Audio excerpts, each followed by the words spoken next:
नमस्कार दोस्तों, मेरे चैनल में मैं आपका दिल से स्वागत करती हूँ। बच्चों, आज मैं आपके समक्ष दो मित्रों की कहानी लेकर आई हूँ। तो चलिए सुनते हैं राजू और मोहन की कहानी। बच्चों, एक समय की बात है, राजू और मोहन दो दोस्त थे। दोनों एक ही गांव में रहते थे और एक दूसरे पर विश्वास करते थे। दोनों दोस्त हर वक्त साथ में रहते और मानते थे कि उनकी दोस्ती हर परीक्षा में खरी उतरेगी। एक दिन उन्होंने जंगल में घूमने का निर्णय लिया। दोनों सुबह सुबह निकल पड़े और जंगल के अंदर घूमने लगे। जंगल में चलते चलते वे हंसी मजाक कर रहे थे कि अचानक एक भालू उनके सामने आ गया। भालू को देखकर राजू बहुत डर गया। उसकी आदत थी कि वह पहले अपने बारे में सोचता था, फिर किसी के बारे में। राजू को अपने सामने एक पेड़ दिखाई दिया और वो बिना कुछ सोचे समझे तेजी से पेड़ पर चढ़ गया।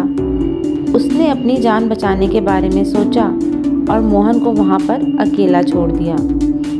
मोहन को पेड़ पर चढ़ना नहीं आता था, इसलिए वो डर से कांपने लगा। पर वह समझदार था और उसने सुना था कि भालू मृत शरीर को छोड़ देते हैं। जल्दी से उसने अपने आप को संभाला और ज़मीन पर लेट गया। उसने अपनी सांसें रोक ली और ऐसा नाटक किया कि मानो वह मर चुका हो।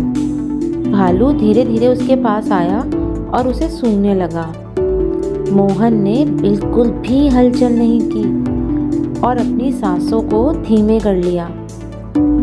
कुछ ही देर में भालू को लगा कि वह सच में मर चुका है, तो उसने मोहन को छोड़ दिया और वह वहाँ से चला गया।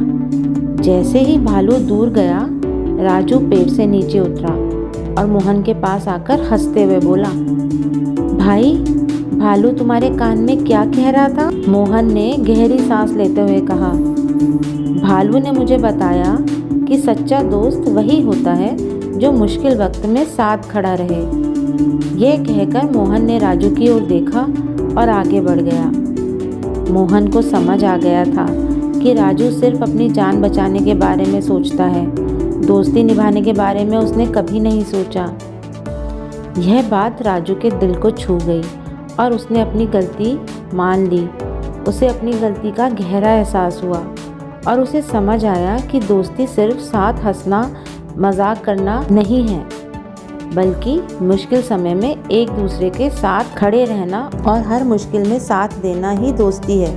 बच्चों, इस कहानी से हमें यह सीख मिलती है कि सच्चा दोस्त वही है जो हर परिस्थिति में हमारा साथ दे। ऐसे दोस्त का साथ सच्ची दौलत होती है जो हमें कभी अकेला महसूस नहीं होने देती। तो बच्चों, मिलते हैं एक और नई मज़ेदार कहानी के साथ अगली वीडियो में।